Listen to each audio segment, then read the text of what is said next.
እሱ ማይናገርና ድምፅ ከሌለው ለጣዖት ያስቀመጠው መስፈርት ላላ ይሰራል ማለት ነው። የትኛው ሱራ ላይ እስቲ ልታሳይኝ ትችላለህ?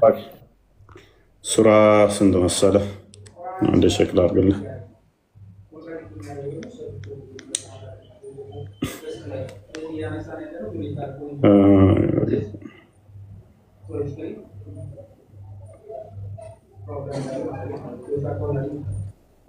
ኮሎምቢያ ነው አይ ቲንክ የጣ ምዕራፍ 89 መሰለህ። ከዛ 89 ሱራ ጉቻው ክፈትልኝና እኔ አነብልሃለሁ። ችግር የለውም። ወይንም አንቢያ ላይ ያለውን ቼክ አድርገው። አንቢያ ላይም ይኖራል 63ኛው ላይ እሺ፣ አለ ሱራ ክፈትልኝና እናየው። እናየው እስቲ ክፈቷን።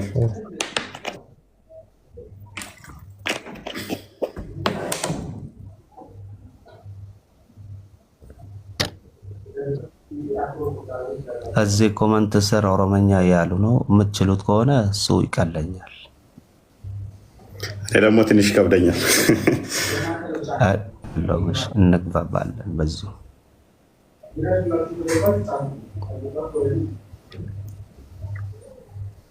ይህንን ለኢብራሂም ቻሌንጅ ያደረገበት ነው። ጣዖታቶቹን ታሪኩን ታወቀዋለህ። ቻሌንጅ ያደረገበት ጣዖታቶችን እንትን ሲል ማለት ነው። ኢብራሂም ጣዖታቶችን ቻሌንጅ ያደረገበት ከዛ አላህ ተታች ደግሞ እንደሚሰጠዋለን። ኢብራሂም ወይ በአማልክቶቻችን ይህን የመራህ አንተ ነህን አሉት። ቀጣይ ያለውን ክፍል ሄድበት።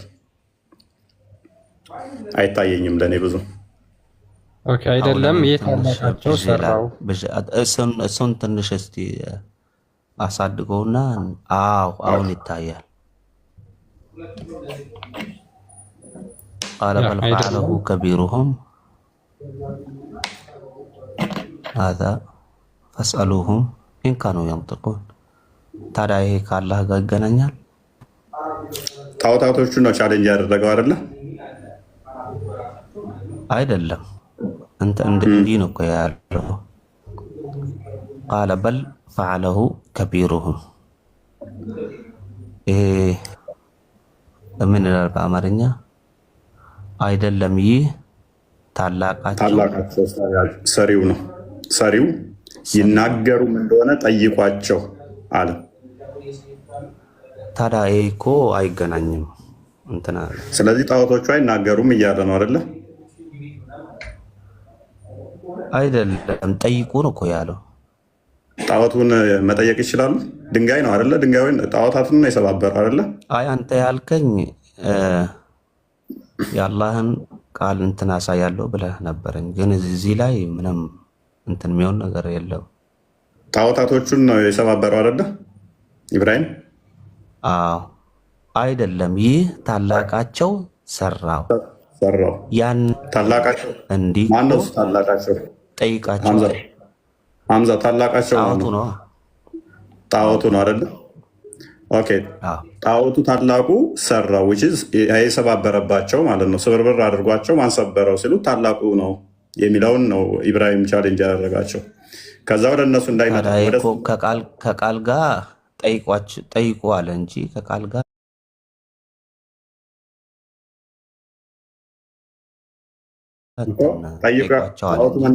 አይገናኝም። ጣዖቱ መናገር ይችላል እኮ ስለ አላህ እየተናገረ አይደለም። ችግር የለውም። ጣዖቱ መናገር ይችላል። ለእነሱን እኮ ያሉት ጠይቀዋቸው። ገብቶኛል። ስለዚህ ምንድነው ቻሌንጅ እያደረጋቸው ያሉት? ጣዖቱ ይችላል መናገር እያለ ነው አይደለ? ጠይቁት ጣዖቱን እያላቸው ነው። አዎ እንደማይችል እያሳየ ነው። ቴንኪው። በዚህ መሰረት አላህ የማይናገር ከሆነ የጣዖቱ መስፈርት ያሟላል ማለት ነው። እኮ ከአላህ ጋር አይገናኝም። ለጣዖት የተቀመጠ መስፈርት እኮ ነው። ለጣዖት የተቀመጠ መስፈርት ከአላህ ጋር ይገናኛል እንዴ? ምክንያቱም ይህንን መስፈርት ምን አድርጎ ነው ያስቀመጠው? ጣዖት ከሆነ መናገር አይችልም የሚል መስፈርት አስቀመጠ ማለት ነው። ለዛም ነው ቻሌንጅ ያደረጋቸው። እፎይ ስለ ጣዖት እየተናገረ ስለ አላህ አይደለም። ስለ አላህ አይደለም እኮ የጣዖቱ መስፈርት ወደ አላህ ይመጣል ማለት ነው። ለጣዖት የሰራ መስፈርት አላህም ያንኑ መስፈርት የሚያሟላ ከሆነ ከጣዖቱ አይለይም ማለት ነው። አይደለም፣ አይገናኝም። ያው እንዲህ እኮ ጠይቋቸው አለ። ጣዖቶቹ እንደማይናገሩት ነው እየተናገረ ያለው እንጂ ስለ አላህ አይደለም። ይሄ ነገር ነው። ሜይ ቢ አርጉመንቱ በደንብ አልገባህም ይመስለኛል።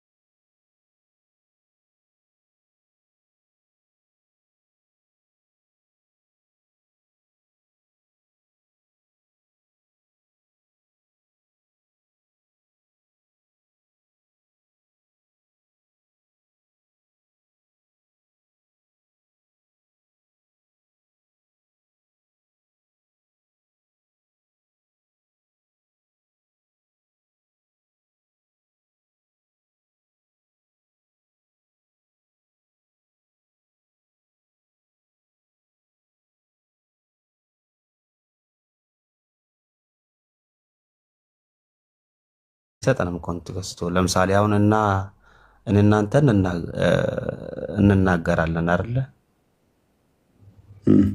ስለተናገርን አላህ እንሆናለን ማለት አይደለም። ይሄ ኮንቴክስቱ እንሆናለን ሳይሆን መስፈርቱ የመጣውን እያሳየው እኮ ነው። መስፈርቱ እኮ አያሳየንም። ይሄ እኮ ስለ እንትን ስለዚህ እነኛም የጣዖታቱን መስፈርቶች የሚያሟላ ከሆነ ቻሌንጅ ጣዖታውያንን ማድረጉ ለምን አስፈለገ? ሎክ ለእነርሱ በእርሳቸው የሚሄዱበት እግሮች አሏቸው ወይስ ለእነርሱ በእርሳቸው የሚጨብጡበት እጆች አሏቸውን? ወይንስ ለእነርሱ በእርሳቸው የሚያዩባቸው? በመጀመሪያው ላይ ችግር የለውም። በመጀመሪያው ላይ እንስማማ። በመጀመሪያው ስለ አላህ እየተናገረ አይደለም። ጣዖቶቹ እንደማይናገሩ እያሳየ ነው። ከኛ እንደማይሻሉ አይደለ? ነው አይደለም? አይደለም፣ እንደዛ ነው። አይደለም። እኛማ ሐምዛ አንተ አታይም እንዴ? አንተ አትናገርም እንዴ? አንተ ትናገራለህ። ሰዎቹ እነኛን እንደኛ ናቸው ብለው ነው የሚከተሏቸው ወይንስ ፈጣሪያችን ናቸው ብለው ነው የሚከተሏቸው? አይደለም። እዚህ አብርሃም ጣዖታውያኖቹ ሐምዛ ጣዖታውያኖቹ እንደኛ ሰው ናቸው ብለው የሚከተሏቸው ወይንስ ፈጣሪያችን ናቸው ብለው እያመለኳቸው ነው? እያመለኳቸው ነው። ኦኬ፣ የሚያመልኳቸው አካላት ግን ዲዳ መሆናቸውን ነገራቸው አይደል? በደንብ። ስለዚህ ዲዳነት የጣዖት መስፈርት አደረገው ማለት ነው ኢብራሂም። እነሱ ስለማይናገሩት አላህ እንደኛ ይናገራል ማለት አይደለም። ይሄ እኮ ችግር የለውም። ከአላህ ጋር ይናገራል እያልኩ አይደለም።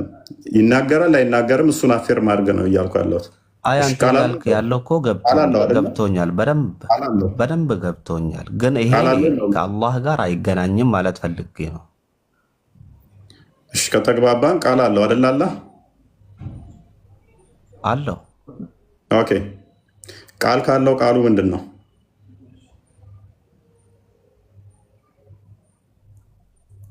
ቃሉ ቁርአን ነው። ኦኬ፣ ቃሉ ቁርአን ነው። ቃሉ ፍጡር ነው። ቃሉ ፍጡር ነው። እሺ፣ የመጀመሪያውን ጥያቄ ደገምክ ማለት ነው። ችግር የለው።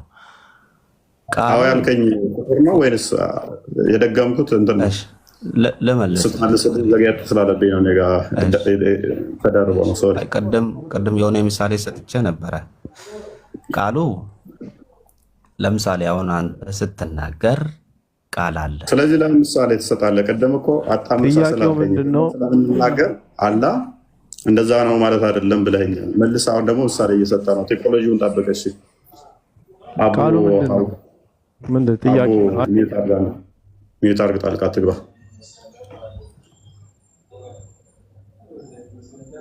እሺ፣ ምን አልክ?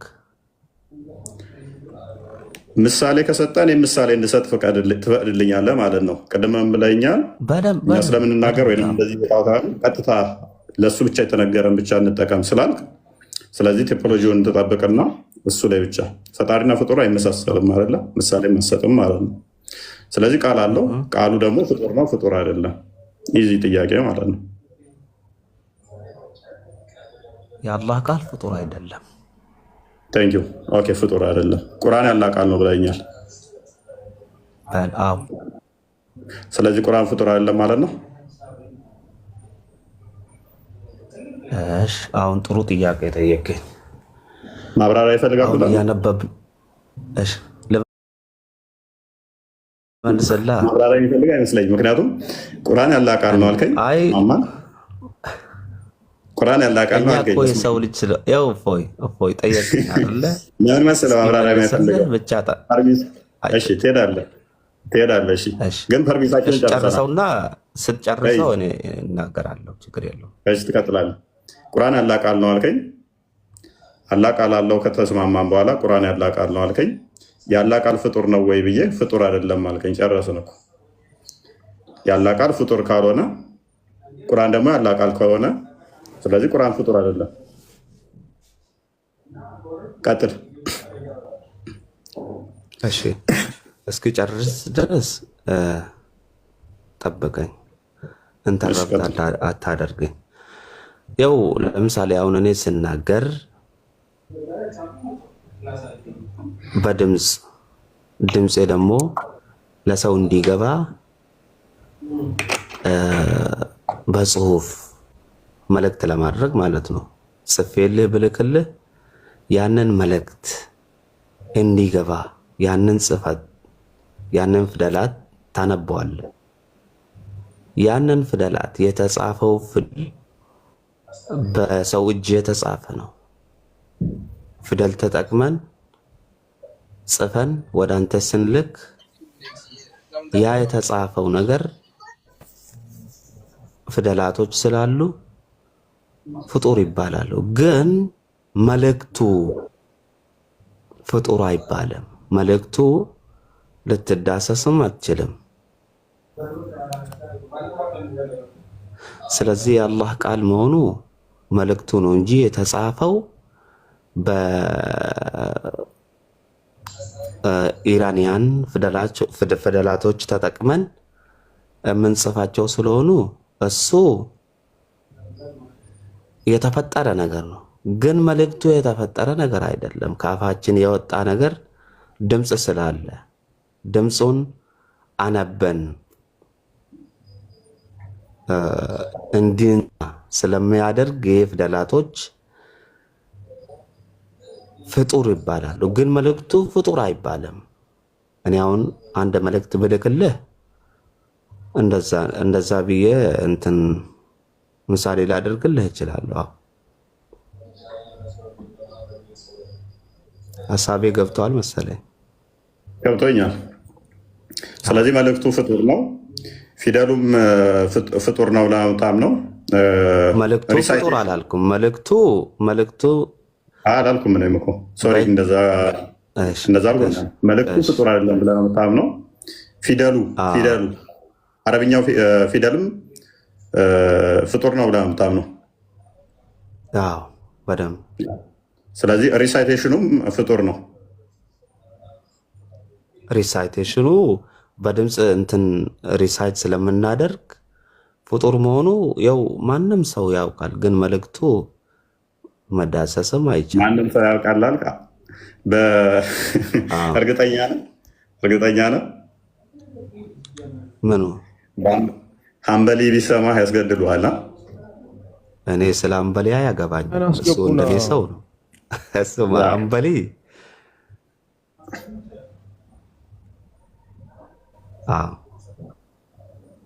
ያለዛ ነው ሁሉም ስትል አክቹዋሊ እኔ ጋ አብዛኞቹ ያሉት ከአንተ ተቃራኒ ናቸው።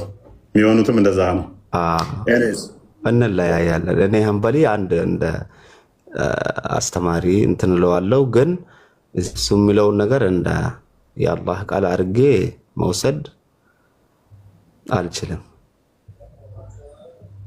ቀጥታ እሱ ሙስሊም አይደለም ነው የሚልህ በእንደዚህ እይታ ውስጥ ያለን ሰው ይለኛ። ታዲያ ስለሱ እኔ ምን አገባኝ? ፎይ እሱ እኮ ነብዬ አይደለሁም። ሀምበሊ እኮ ነብዬ አይደለም። ሀምበሊ በዚህ ጉዳይ ላይ ነብዩ ያለው ነገር አለ። ሀዲስ አለ። አስቆ ቻሌንጅ አድርጎ ነው ሙስሊሞችም በጊዜው በነበሩበት ሰዓት ላይ ያላህ ቃል ፍጡር ነው ፍጡር አይደለም የሚለውን ቻሌንጅ ባደረገበት ላይ ነው የተፈጠረው። ፍጡር ነው ያሉ ተነሱ፣ ፍጡር አይደለም ያሉ ተነሱ፣ ሁለቱንም አንልም ያሉ ተነሱ። ስለዚህ አምባሊ በከፍተኛ ሁኔታ እሱ ፍጡር አይደለም ከሚሉት ሲመጣ ግን ፍጡር ነው ያሉትንም ሁለቱንም አንልም ፍጡር ነው ያሉትን ኢሚዲየትሊ ካፊር ናቸው አለ። ሁለቱንም አንልም የሚሉት ግን ዘወረስት ናቸው አላቸው ማለት ነው። ኤኒዌይስ አቡ አወይ ትቀጥላለህ። አቡ ሀውለት አይ ጥያቄው ምን እንደሆነ ዘግይቼ ነው የገባሁት እና ምንድን ነው ጥያቄው? እንደገባ ላሽ ጀመርከው የቁርአን ሶሪ ሚዩት አላጠፋም ነበር። ያላህ ቃል ላይ እያወራን ነበረ። ያላህ ቃል ከኔ ጋር ጨረስክ አይደለ? ኦኬ ያ አንተን አቋም ተረድቼዋለሁ። እኔ ሀምበሊ ምናምን የምባል ነገር እንትን እኔ ጋር እንትን የላቸው። ግን አሁን ሱራ 9:6 ላይ ያለውን እንዴት ነው የምትረዳው? እኔ ነው እንየው። ቆይ አቡ ሀወልት ከአንተ ጋር እናወራለን። አይ ቲንክ ከሀምዛ ጋር የምትመሳሰለው አይመስለኝም። አንተ በምን እመጣለሁ ማለት አሁን ያለህን ቃል ስማ ሲል መልእክቱን ነው የሚሰማው ወይንስ ድምጠቱን አብረው የሚሰማው? አልሰማውም። ሙት ላድርገው እኔ ፎይ። እሺ አድርገህ። እሺ ሀምዛ እመጣለሁ ወደ አንተ። እሺ አይ ቅድም ኢብራሂም አቤት የኢብራሂም ቻሌንጅ ያደረገበትን እንትን ስትል ነበር ስትጠይቅ ነበር። እሱ ላይ ነው የደረስኩት። እንትን ላይ ነው እያወራን ያለ አላህ ቃል ላይ ነው እያወራን ያለ ነው። ያላህ ቃል ፍጡር ነው ፍጡር አይደለም የሚለው ላይ አላህ ቃል አለው ብለህ ታምናለህ? በደንብ ኦኬ። ቃሉ ዘላለማዊ ነው ወይንስ እንዴት ነው? እሱ እንዴት ነው የምትረዱት? ዘላለማዊ ማለት ኦኬ እሺ። ቁርአን ያላህ ቃል ነው? አዎ። ኦኬ። ያላህ ቃልስ ፍጡር ነው? የአላህ ቃል ፍጡር ነው እንዴት ይባላል? ምንድን ነው እሱ? እኔ ፍጡር ነኝ። ከፍጡር የሚወጣ ቃል ፍጡር ልንለው እንችላለን። ከፈጣሪ የሚወጣ ቃል ሎጂካሊ እንዴት ፍጡር ልንለው እንችላለን? ስለዚህ ምንድን ነው ብለን ነው የምንጠራው? ፍጡር አይደለም የአላህ ቃል ምንድን ነው ብለን እንጥራው? ፍጡር ካልሆነ የፈጣሪ ቃል ነው ብለን እንጠራዋለን ነው። ኦኬ ፈጣሪ ቃል ነው እኮ። ምን ቃል? የፈጣሪ ቃል አካላዊ ነው ወይንስ አይደለም? ማለት ቃል አካላዊ ነው እንዴ? የማንስ ቢሆን የሰውስ ቢሆን ቃል አካላዊ ነው። ኦኬ ስለዚህ ያለህን ቃል እንደ ሰው ቃል ነው የምትወስደው? ዝሩ ቃል ነው ቃሉ። ለምሳሌ ሁን ሲል ማድረግ ይችላል። ያቺ ሁን የምትለው የሚልባት ቃሉ መፍጠር የምትችል ነች። መፍጠር የምትችል ቱልስ ናት። ሁን የምትለው ቃል መሳሪያ ናት፣ መስሪያ ናት፣ መሳሪያ ቱልስ ናት እንጂ እሷ ራሷ አትፈጥርም እኮ። ስለዚህ ሁን የምትለው ቃሉ ራሱ መፍጠሪያ ነች ማለት ነው። ለምሳሌ አይደለም። ለምሳሌ እኔ በመዶሻ ሚስማር ብመታ መዶሻው ሚስማሩን መታው አይባልም እኮ እኔ ነኝ የመታሁት። ስለዚህ መዶሻው ሁን የምትለዋ ነች፣ ሚስማሩ ደግሞ የሚመታው ነው የሚፈጠረው ማለት ነው። አዎ ኦኬ። ሎክ ምን አይነት ሄሬሲ እንደሆነ እዩ። አላህ ሁን የሚባል ነገርን ፈጠረና በዛ በሁን ደግሞ ሌሎችን ፈጠረ እያለን ነው ወንድማችን። ፈጥሮ ፈጠረበት እያልከን ነው። ምክንያቱም ሁን የምትለዋ መዶሻ ነች አልከን፣ የሚፈጥርባት አላህን ያልሆነች መፍጠሪያ መዶሻ ነች አልከን። አላህ ደግሞ አንተ የምትይዘው ያዡ ነው። ከዛ ምስማሩ ደግሞ የሚፈጠረው ነው። ስለዚህ አላህ ሁን የምትል ነገርን ፈጠረና በዛ ሁን ደግሞ ሌሎችን ፈጠረ ማለት ነው። ፈጠረና ማለት ፈጠረና ለምን እንላለን? እሺ ፈጠረና ለምን? እኔ እኮ ፍጡር አይባልም ብያለሁ እኮ ፈጠረ ብለህ ለምን እንትን ትላለህ? እኔ መጀመሪያ የአላህ ቃል እንደዛ ከሆነ ደግሞ የኔ ቃል አንዴ አዳምጠኝና የኔ ቃል ፍጡር ስለሆን ከኔ የሚወጣው ፍጡር ልንል እንችላለን። ከፍጡር የሚወጣውን ቃል ሎጂካል ነው። ወደ እንትኑ እንመጣለን፣ ወደ ኤቪደንሱ ማለት ነው። ከፍጡር የሚወጣው ቃል ድሮም ፍጡር ስለሆነ ከፍጡር የሚወጣው ቃል ፍጡር ልንለው እንችላለን። ከፈጣሪ የሚወጣው ግን የፈጣሪ ቃል ነው እንጂ እንዴት ፍጡር እንለዋለን ነው። ስለዚህ ፍጡር የሚል ስም ለምን እንሰጠዋለን?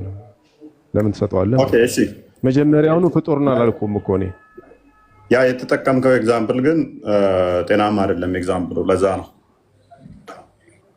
ሁን የሚለውን ቃል ምሳሌ ስላመጣልህ ሁን ማስገኛ ነው ማለት ፈጣሪ አንድ ነገር ቢሰራ which ካላ ለየኸው ማለት ነው። ካላ ከለየኸው ደግሞ ሎክ ስለዚህ ሁን የምትለው ነች እንጂ ያስገኘችው አላህ አይደለም ማለት ነው። ለምን ለየሁት? እኔ መች ለየሁት? ሁን ማስገኛ ነው አልከኝ እኮ። ማስገኛ ነው እኮ። ለምሳሌ አሁን ሁን ማለት የፍቃድ ቃል ነው አይደለ? በዛ ሜትር ተጠቅሞ ማድረግ የሚፈልገውን ነገር አደረገ። ስለዚህ ያቺ ሁን የምትለው ራሱ የአላህ ባህሪው ነው ወይንስ ከጊዜ በኋላ ሁን የምትለው የምትመጣ ነች? ቃል የሚባለው ነገር ራሱ ባህሪ ነው ምንድን ነው? ወደዛ ከመሄዳችን በፊት ለምሳሌ የኔ ቃል አለ ፍጡርም ፈጣሪም ሳንል ምንድን ነው ባህሪ ነው እንበለው እኛ የኛ የሰው ነው። እንደ ሰውኛ ቃል ነው ያላ ቃል። የኔ ቃል ድምጸት ነው። ለምሳሌ ዝሩ ቃል ላይሆን ይችላል። ላይሆን ይችላል። የእናንተን እንድታጠራ የፈለግኩት ለምን እንደሆነ ታውቃለህ? ከዚህ አንጻር ነው። የእኛ ጋር ከመጣ እኛ ባህሪ ነው ብለን እናምናለን፣ ልጁም ነው ብለን እናምናለን፣ ቃሉን ማለት ነው። ዘላለማዊ ነው ብለን እናምናለን፣ ቃሉን አካላዊ ነው ብለንም እናምናለን። እናንተ አካላዊ ነው እስካላላችሁ ድረስ ይፈጥራል ካልክ ደግሞ መፍጠር ከቻለ አንተ እያልከው ነው ማለት ነው። ፐርሰን እያደረግከው ነው። መልሰ ደግሞ ኖ ካላህ እንትን አለ ይፈጥራል መቻል እኮ አላልኩም እኮ እኔ ይፈጥራል እኮ አላልኩም። እሺ ቃሉ ይፈጥራል አልኩ እንዴ እኔ። ኦኬ ሁን የሚለው መፍጠር አይችልም። ሁን የሚለው መፍጠር አይችልም። ለመፍጠር የተጠቀመበት ሜካኒዝም ነው። ኦኬ ስለዚህ አላህ የሆነ ራሱ ላይ ሌላ ኤክስተርናል ነገር አለ የሚፈጥርበት እያልከኝ ነው። ምን የሚፈጥርበት ማለት ለምሳሌ ማዘዝ እኮ ማለት ነው።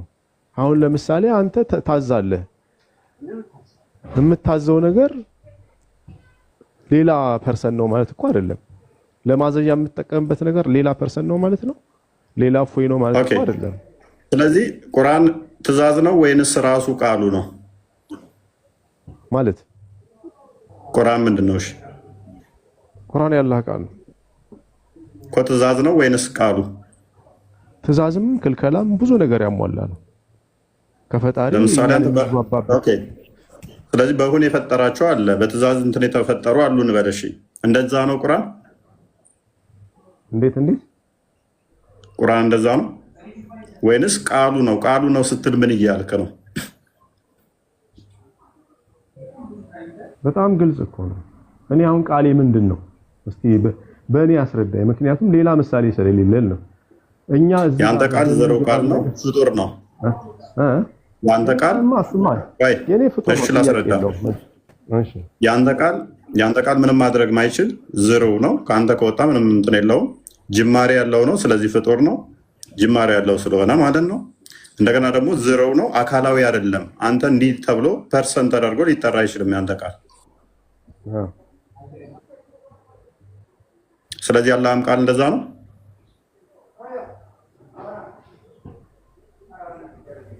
እስቲ አንተ እሺ፣ እኔ አሁን ለምሳሌ አንተ የምትለው አልገባኝም።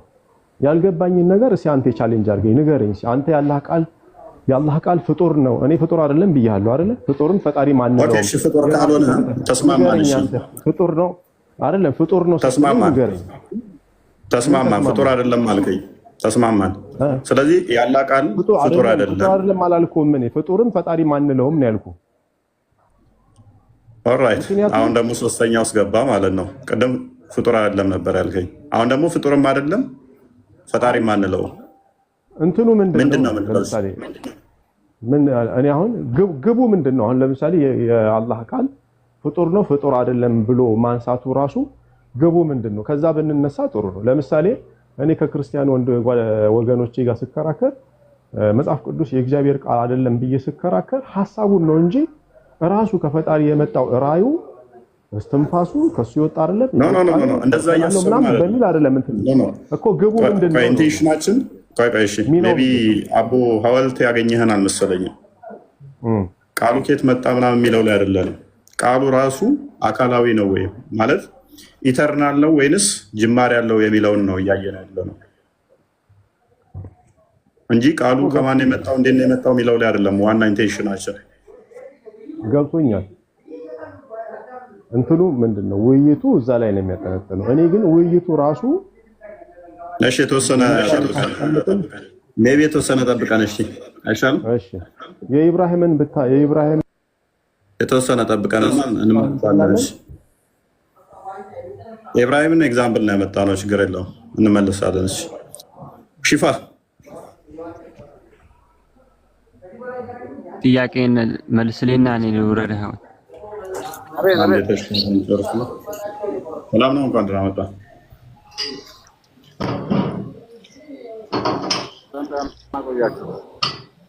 ያ እሺ ሶሪ አንድ የሚታርጉ ገቡ። ኦኬ ሐምዛ አይ ቲንክ የእሱን አቋምን አስቀምጧል። መልእክቱ ፍጡር አይደለም ቃሉና አረብኛ ፊደላቱ እንደገና ደግሞ እኛ ሪሳይት የምናደርገው ምንቀረው ፍጡር ነው የሚል አቋም አለው። አቡ ሐዋልት ደግሞ ፍጡርም አንለውም ፈጣሪም አንለውም ሁለቱንም አንለውም የሚል አቋም አስቀምጧል። ሺፋ አብዱራህማን ነው አብዱራዛቅ እንኳን ደህና መጣ።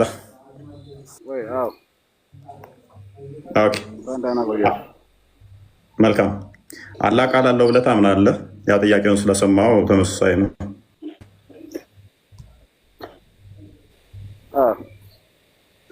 ኦኬ ወደዛ እንድንገባ እንደ መንደርደሪያ እንዲሆነን አላህ አካላቶች እንዳሉ ታምናለህ?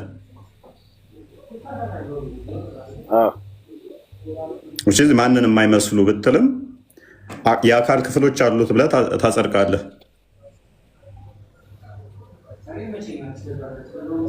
ምን አይነት አካል?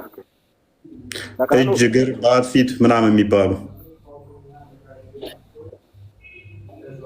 ለምኑ ለአላህ ማለት ነው።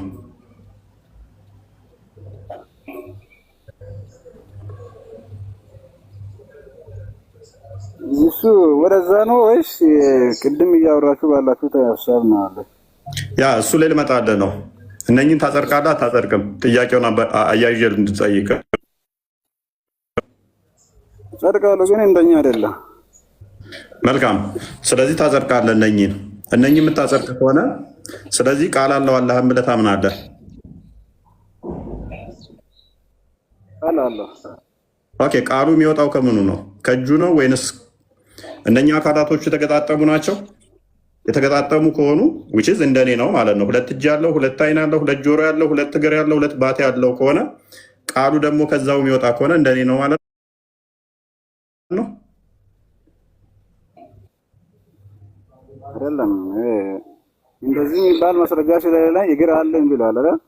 እግሩ እጃው እንደናንተ አይደለም፣ ማንም አልመስልም አለ። እጅ አለኝ አለ፣ አይን አለኝ አለ፣ ጆሮ አለ፣ ሁሉም ነገር አለኝ አለ እንጂ እንደ ሰው የተገጣጠመ ነው ያልተገጣጠመ ነው ስላለ ያ ነገር ስለሌለ ይሄን በዛ አላምንም። እንደኔ የተገጣጠመ ብዬ አላምንም። ግን ለምን ፈጣሪው ለምን ይሰማል? ጆሮ አለው፣ ግን እንደኛ አይደለም። ያ ፈጣሪ አላህ ስለሚል ያያል። እይታው ግን ሁለት አይን እንደኛ ያለ አይን አይደለም፣ አልመስልም ስላለ። ስለዚህ እንደዛ ከሆነ ምን መሰለህ ሺፋ፣ ስለዚህ የተገጣጠመ መሆኑን ማታጸድቅ ከሆነ እኔ ሳወራ ይደርባል መሰለኝ። አንድ የሚጠርገው ሎክ የተገጣጠመ መሆኑን ማታጸድቅ ከሆነ ሁለት እጅ አለው አጸድቃለሁ አልክ። እጅ አለው፣ እግር አለው፣ ፊት አለው፣ ባት አለው፣ እነኝን ታጸድቃለህ። የተገጣጠሙና ዋን ፖይንት ላይ የተያያዙ ካልሆኑ አካላቶቹ የተነጣጠ አንዱ እግር እዛ ጋ፣ አንደኛው ባት እዛ ጋ፣ እግሩ እዛ ጋ፣ ፊቱ እዛ ጋ ከሆነ ቃሉ ከየት ነው የሚወጣው? የእግሩ ቃል ነው ፍጡር አይደለም የምትለው ቁርአን? ወይንስ የእጁን ቃል ነው? ወይንስ ከአፉ የወጣውን ነው? ወይንስ ከባቱ የወጣውን ቃል ነው? ከየትኛው ቃል የወጣውን ነው? ሽፋ የየትኛው ቃል ነው ፍጡር ያልሆነው ቁርአን?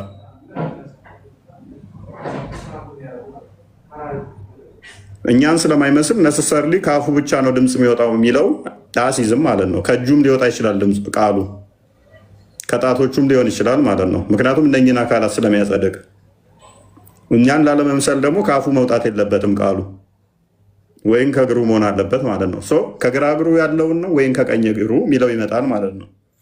የተነጣጠለ ከሆነ ደግሞ ከስንት አካላት ውስጥ ነው የሚወጣው ቃሉ? ሽፋ ይሰማል? እሱ ማስረጃ ስለሌለ ከዛ ነው የሚለው የለም። ስለዛ እኔ ደግሞ በዛ ይሄ ነው ብዬ ሊፈጥር አልችልም። መልካም እሺ፣ እንስማማ። ኦኬ። ስለዚህ ያለ ቃል ፍጡር አይደለም ብለህ ነው የምታምነው?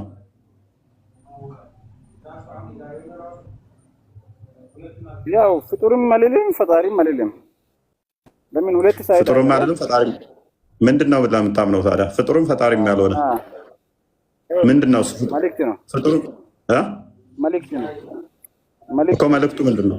መልእክቱ ምንድን ነው?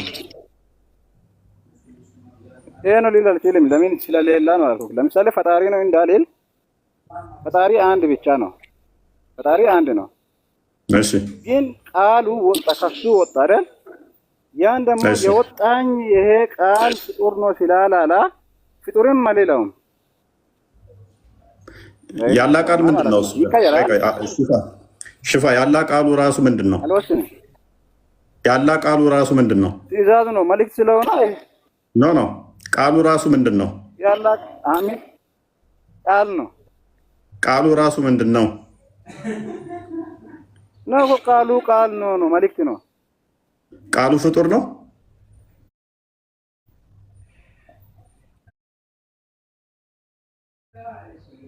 ያን ፍጡር ነው ፈጣሪ ነው ስለማይል ይሄ ነው ሊል አልችልም። መልእክቱ ነው፣ በቃ መልእክት ነው ብዬ የሚያምነው ለእኔ ትእዛዝ ነው። እኔ የሚያስተምረኝ ትእዛዝ ነው ብዬ አምናለሁ። ስለዚህ ሀምዛ እሺ እሰጥሃለሁ። ቃሉ እንደዛ ከሆነ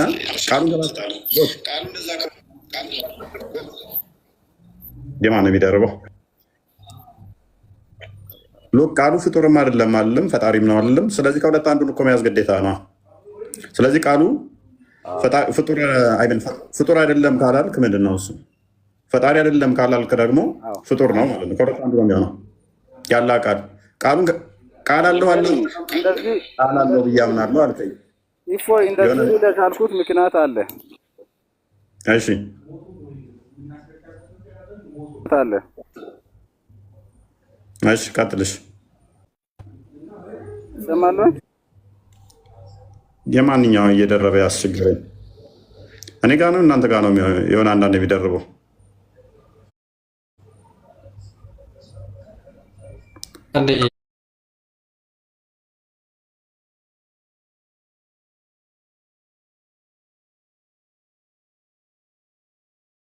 ይደርባል። ይሰማል። ያንተ ኖርማል ይሰማል። ሎክ አልጠየቅበትም ቢልም የሚጠየቅበት ነው። ምክንያቱም የፈጣሪ ቃል ፍጡር ነው ካልክ ዊችዝ ዲዳ ይሆናል ማለት ነው። ስለዚህ ቃል ያልነበር ስለዛ መጀመሪያ ፍጡር ነው ፈጣሪ ነው ሊል አልችልም። ምክንያቱም መልእክት ነው ብዬ ተቀብያለሁ። ወደዛ ምርመራ አልሄድም። ግን ፈጣሪ ነው እንዳልል ፈጣሪ አንድ ነው፣ ከሱ የወጣ አንደበት ነው። ስለዛ ብዙ ከሱ የወጡ አንደበቶች ለምሳሌ በቁርአን ውስጥ መልእክት ነው አለው። እንዳንተ እንደዚህ አትሁኑ የሚል መልእክት አለ አይደል? ያን መልእክቱን ደግሞ ፈጣሪ ብለህ ስለማትይዝ ፈጣሪ አይደለም። ግን ፍጡር ነው ስለ እንዳትል እንቅስቃሴ እንደኛ ትእዛዙን መፈጸም ምናምን ስለሌላ ምን ሚላውን ቃል ለምሳሌ እንሆናለን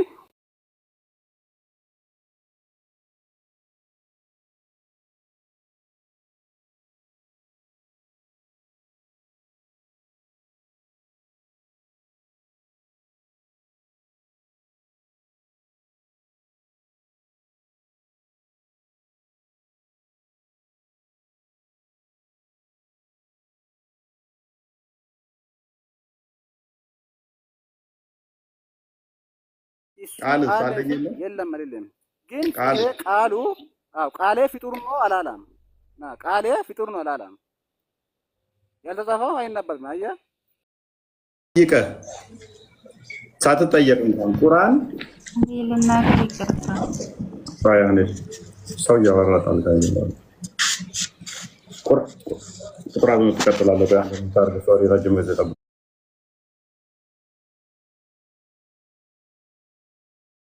ካና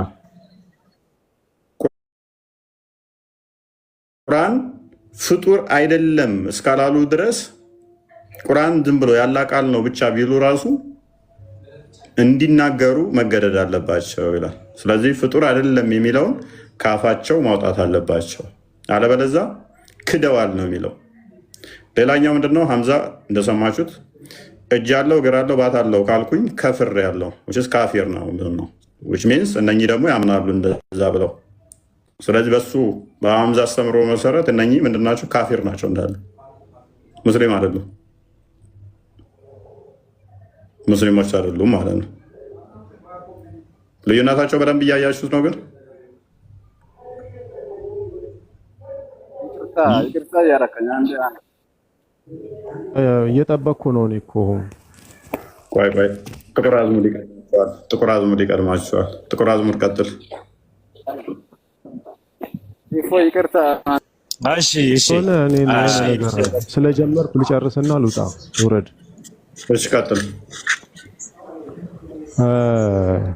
አሁን